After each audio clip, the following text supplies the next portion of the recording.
So can you hear me? Back there? You can. I'm here. So it's absolutely wonderful to be here with Amy to celebrate this book, which is so fabulous, and I hope that all of you will get a chance to read it. Amy's going to start by doing a very short reading, and then we will talk, and maybe there'll be a little bit more reading, and then there'll be time for any questions that you all might have. So that's our format, and neither of us has a watch, so anybody who sees time passing should let us know.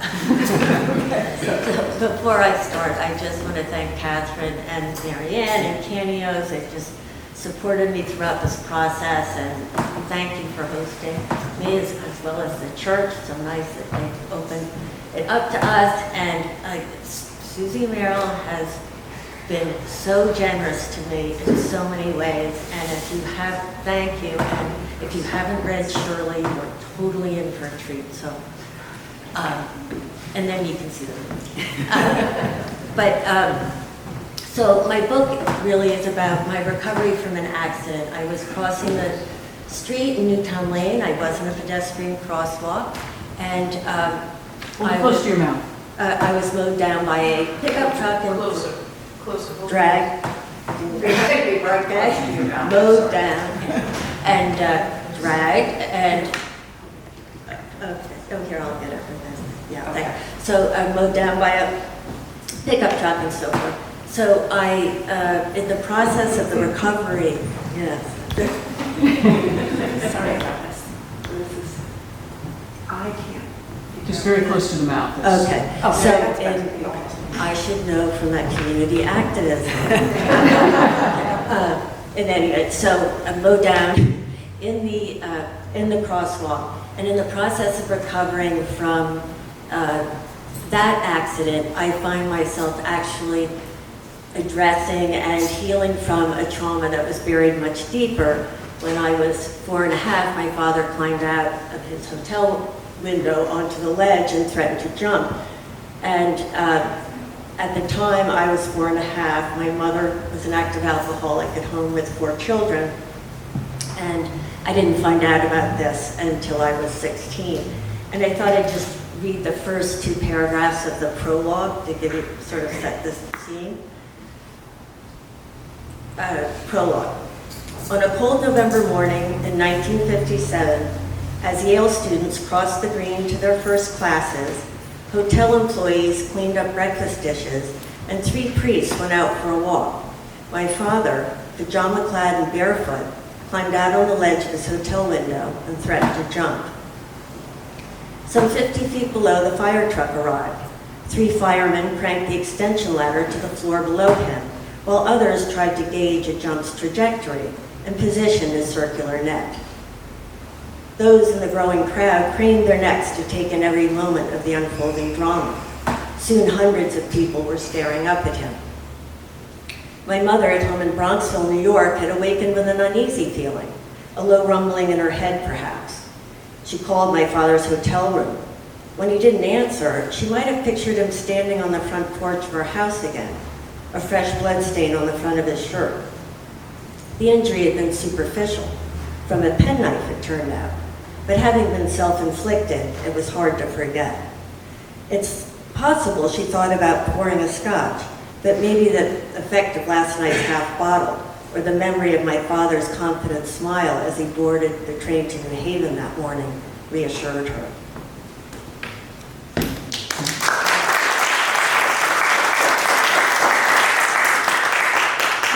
I'm curious how it feels to read that story out loud, to say that story in front of people. Is it, I guess what I'm wondering is it the kind of story that feels like a story that you know so well that you almost don't feel it when you tell it, or is it still emotional when you tell it? For the most part, when I tell it now, and even, for decades, it wasn't emotional. And I've read that a lot, but I think today, reading it to everyone and thinking about my father, who was a struggling writer himself, there was a feeling of connection to the family. But but it's certainly much less emotional than when I first saw the photographs and all of that. Yes, yeah, I can just imagine. I mean, I think something that is really so disturbing and compelling about the book is the way that this photograph of your father on the ledge of the hotel became such a known photograph. I mean, the same way that the soldier kissing the girl in Times Square. Can you talk a little bit about that photograph and what happened to it nationally? Sure. Of course, I didn't find out about all of this till I was 16, but when my mother spoke of it briefly, there was always this line, and it was on the front page of the Daily News. But I never, ever had any curiosity about that, and until this accident triggered something. So I wasn't even sure that was true, because we certainly didn't have it lying around. And I went to look for it, and I had some false starts. I had the wrong date, of sort of a typical kind of thing when you're dealing with emotional stuff. So when I finally found it, I was in the microfilm room of the New York Public Library, and I really was on the verge of a panic attack, and I didn't expect that. I thought, well, I know the story, I'm gonna see it, that'll be fine. Print it out, put it in my folder, and I'll leave. But I was scrolling through really fast, and Amy, closer. Scrolling through really fast, and then I see this white clothing and a black void, and I realized, oh, that might be it, and then found it. So it was taken by the New Haven Register, and it went out. What I didn't know, and what I find out in the course of the book, is that it went out on AP and UPI wires. So I don't know that my mother really knew this. It was in 80 newspapers. I mean, from the Herald Tribune in Paris to the LA Times to small towns in Ohio. It was everywhere. I mean, they were very dramatic. Yeah, I mean, that was to me one of those moments in the book where the vulnerability of being human was made so apparent. And now, just because trying to make sure everybody gets the whole book, I'd love to segue back to the initial conditions that started you wanting to tell this story, and I wonder if you would want to either talk about it and then maybe read a little bit about your own accident, because I think you really didn't have an interest so much in dealing with your father until this happened. Yes, that's true. I mean, I found out about it when I was 16, and it wasn't talked about much in the family, but I knew the basics, and I certainly had lots of therapy, talked about it a lot, thought I'd gotten all the emotion out, really thought I was way beyond it, that it could never, didn't have a hold on me anymore. Right. But, I don't recommend getting hit by a truck, but if you do, it does help you, release any trauma that might still be in your nervous system. It does seem like a pretty odd way to go during it, but that's your call. It does, and then I'm going to digress and say I had been reading a book that said change your brain, change your life. I thought I did that. But I'll just, I'll read a little part from the accident chapter. I originally had so much detail, but then it seemed like the accident took 20 minutes, so I had to condense it. But as you can tell, I distract myself with humor. It's a defense mechanism, and I was even doing that in the accident. So I was crossing the crosswalk. I had a bag of dry cleaning clothes in my arms, and so when the truck hit me, the bag was over my head, and I was under the truck, and the hot air was blowing on me. So I couldn't scream. I couldn't even breathe. The plastic-covered clothes I'd been carrying were covering my face. For a second, I noted the irony. I'd just been hit by a truck, but I was going to die suffocating on my dry cleaner. My brain begged my arms to remove the plastic, but they just lay there, unresponsive. My legs wouldn't move either, paralyzed. I gasped reflexively. Stupid idea. It only sucked the plastic deeper into my throat. Stop panicking, I yelled at myself. You'll choke even more. Think of something. I tried to force the plastic out with a cough, but it was too far down. The pressure in my head was getting unbearable. I was going to drown. Suddenly, fingers were rubbing the roof of my mouth, and in a second I could breathe. With the air came sounds and sight, and within me a flood of love and gratitude. A car door slammed. Oh God, I'm so sorry. I looked up. Through a foggy haze, I saw a tall, slim young man with blonde hair. Was it my son, Matt? Don't worry, I'm alive, I'll be okay, I told him. I wanted to hug him and let him know that I forgave him for this accident, forgave him for everything, and hoped he forgave me all my mistakes. That all that matters in this world is how we love, and I loved him no matter what. I could move my arm now, but a hug meant getting up. So instead, I reached for whatever I could touch. The outside of his calf, it turned out, and patted it. As I looked up at him, the picture cleared a little. I was forgiving a stranger. A cop appeared next to him. We're going to get the truck off you. Don't move because your foot is touching the tire. I couldn't move, so I was sure this wouldn't be a problem. But the thought scared me even more than I already was. Desperate to find a joke that might distract me, I said, okay, as long as you don't let the driver do it.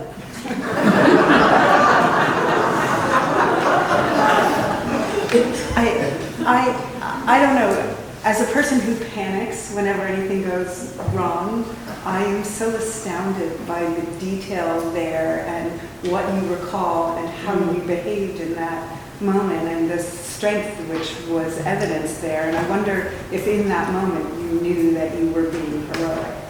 I absolutely didn't at all. And as far as the memory of what happened, I'll just say that the next day after the accident, I see some of my former lawyer colleagues. My lawyer had kicked in, and I thought, you know, I may end up with brain damage. I may forget everything I ever did. I'm going to write down what happened. So I had those basic details. But oh my God, in the moment, I did not feel like a hero. I wanted out of there so badly. I just was doing everything I could to pretend that I literally was just going to get up and go back to work. I mean, I started saying, I'm co-president of the union. We have a contract to negotiate. I can't lie here. Which is how I got back to spring school and everyone thought I was dead. But anyway, I was really, it's funny, it's not funny, but I don't know if anyone's been in an accident before.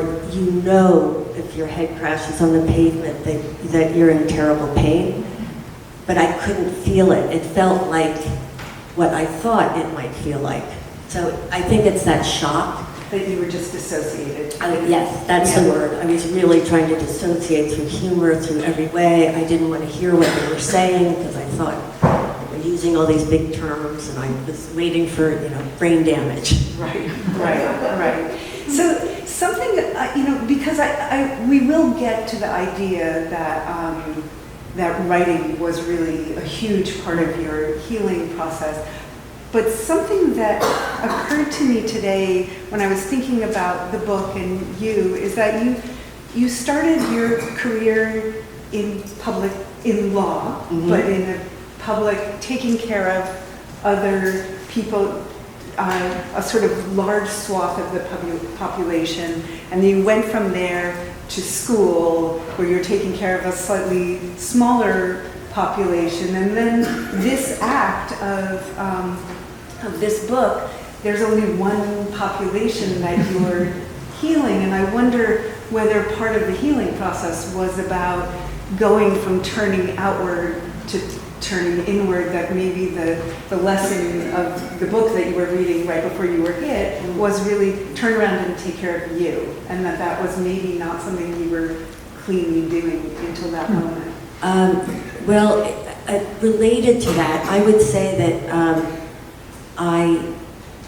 part of a major theme of the book is vulnerability and what we do to avoid it and how it impacts us. And so I think that that maybe in terms, let me just wait. Say that again. In terms of going back into one person, I think what happened was I was forced to. It wasn't that I wanted to, say, oh, I'm going to focus on myself. I absolutely had to because, my physical symptoms were, interfering with what I was doing. And I really tried to just say, I'm fine. I can drive. I can do this. I'm not sick. I can work. And they were all telling me, no, you can't. So it took a lot of persuasion for me to really acknowledge, oh my God, I had a trauma. A truck hit me in the face. So it took persuading. It took persuading for me to say, okay, I guess I better attend to myself.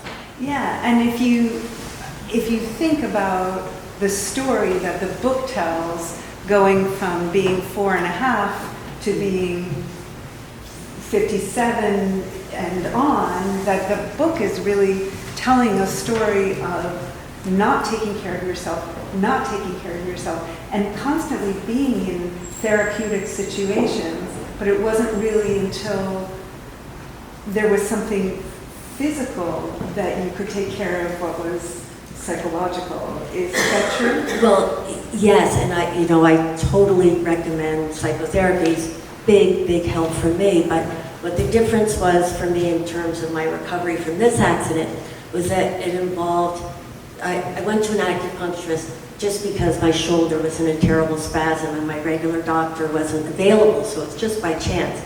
By chance, she was also training in somatic trauma release type therapies that involve the body. And I'm very much live in my mind. It's all conversational thoughts. That's how you get to your emotions.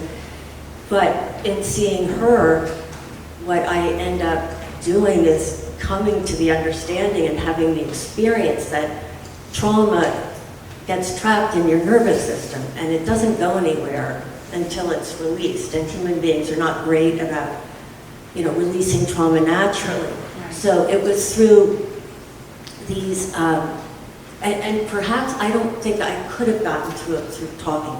I cried a lake over this years, and I felt I'd gotten there, but it didn't touch what was still in the nervous system, and this brought me back to feeling like I was 4.5. Mm-hmm. And I do really, it's amazing to me, and I like to say, the nervous system is just a register of everything that's ever happened to us, and it triggers things, and we don't even know it, and all this time, I didn't know it. Right. And so that brings us to something which I think is underlying the whole book, this secret that was in your family and was part of the structure of your family, and yet nobody ever talked about it, right. And people diminished it, which was, and it's more than one secret. It looks like it's the secret of your father's near suicide attempt, but it's also your mother's drinking, it's just the unspoken everything of your childhood, and the idea that you were being put in therapy, but nobody else was doing anything to fix. It was like it was you. It was, that is interesting. So I'll talk about secrets, and then so as I said, I didn't learn until I was 16, but and I had been sent to a psychologist because I was blasting Grateful Dead and smoking cigarettes. So, and it was, 1968. But my father was very concerned about his children's mental health for reasons I now understand. And so in that office, I kept talking about how worried I was about my father because my whole upbringing, my mother was constantly warning us, don't get him upset, don't get him angry. And it wasn't the kind of caution you get in the normal routine. and family, be quiet. I knew on some level that the getting him upset would have grave consequences, life or death. Consequences, of course, I had no idea, what the facts were.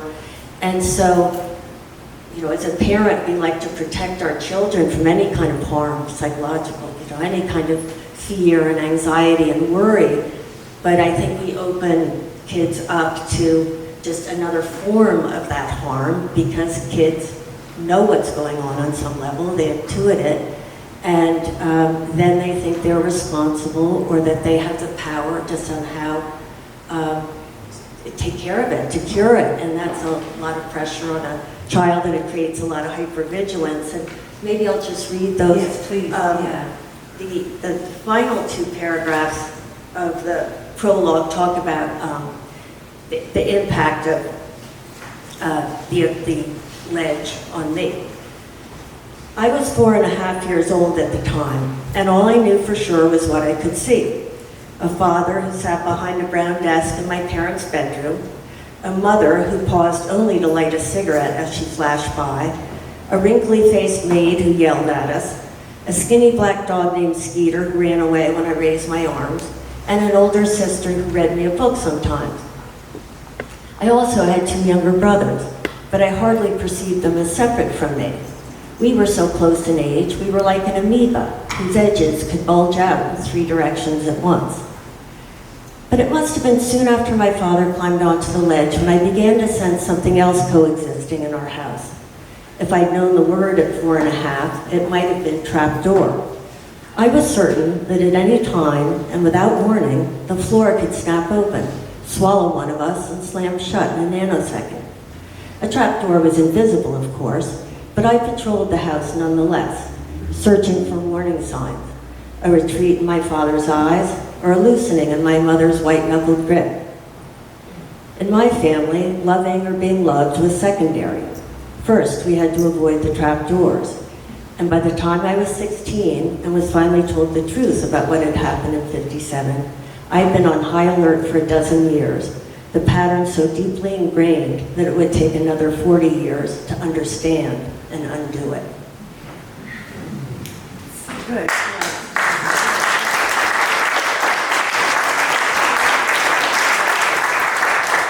That's one of the things that is so surprising to me, because your natural gift for language and order and storytelling is really unusual. I cannot believe that you waited, 2/3 of a life or whatever the number is,